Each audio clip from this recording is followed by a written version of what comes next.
ఈరోజు నేను పల్లీల చట్నీ తయారు చేస్తున్నాను. పల్లీలు ఇలా వేయించుకోవాలి.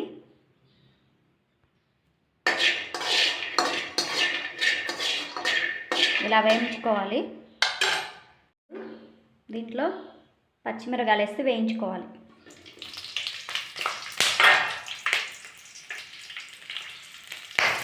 మిరపకాయలు వేయించుకున్న వేరుశనగ గుండ్లు వేసి గ్రైండ్ చేసుకోవాలి చట్నీ. దీంట్లో వెల్లుల్లి రెబ్బలు వేసుకోవాలి. సరిపడా సాల్ట్ వేసుకోవాలి. గ్రైండ్ చేసుకోవాలి. ఎండుమిరపకాయలు వేసి తాలింపు గింజలు కరివేపాకు వేసి వేపుకోవాలి. ఈ తాలింపుని పచ్చడిలో కలుపుకోవాలి. తాలింపుని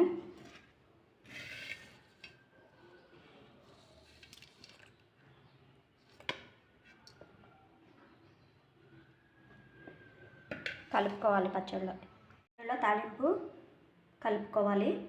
పల్లీల చట్నీ తయారైంది. ఇడ్లీకి కావలసినవి మినప్పప్పు, 1 గ్లాసు మినప్పప్పు, 2-2.5 గ్లాసుల ఇడ్లీ రవ్వ. ఇడ్లీ తయారు చేసుకుందాం.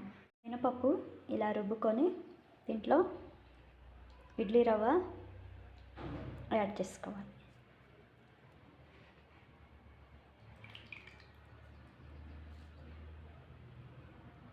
దీంట్లో కొంచెం సరిపడా ఉప్పు యాడ్ చేసుకోవాలి. కలుపుకొని ఇడ్లీ వేసుకోవాలి. ఇడ్లీ రవ్వ మినపప్పు కలుపుకొని ఇట్లా తయారు చేసుకోవాలి. ఇప్పుడు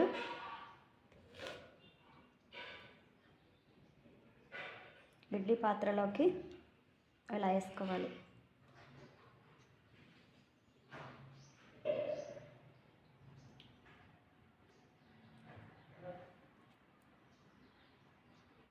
ఇడ్లీ కుక్కర్లో పెట్టుకొని ఉడికించుకోవాలి. ఇడ్లీ ఉడికిని ఇప్పుడు మనం ఇవి ప్లేట్లోకి తీసుకొని సర్వ్ చేసుకోవడమే. ఇడ్లీ ప్లేట్లోకి తీసుకోవాలి.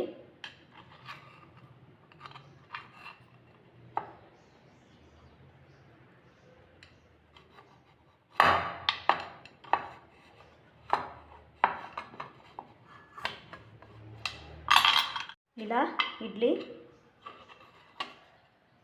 ప్లేట్లోకి తీసుకోవాలి.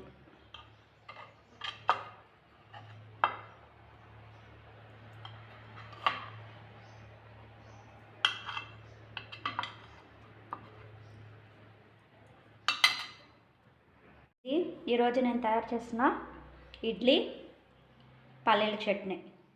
ఇవి మనం బ్రేక్ఫాస్ట్గా చేసుకోవచ్చు. ఇడ్లీ పల్లీల చట్నీ చాలా బాగుంటుంది. ఈ వీడియో కనుక మీకు నచ్చితే లైక్ చేయండి. నా ఛానల్ని సబ్స్క్రైబ్ చేయండి. Thanks for watching. బై.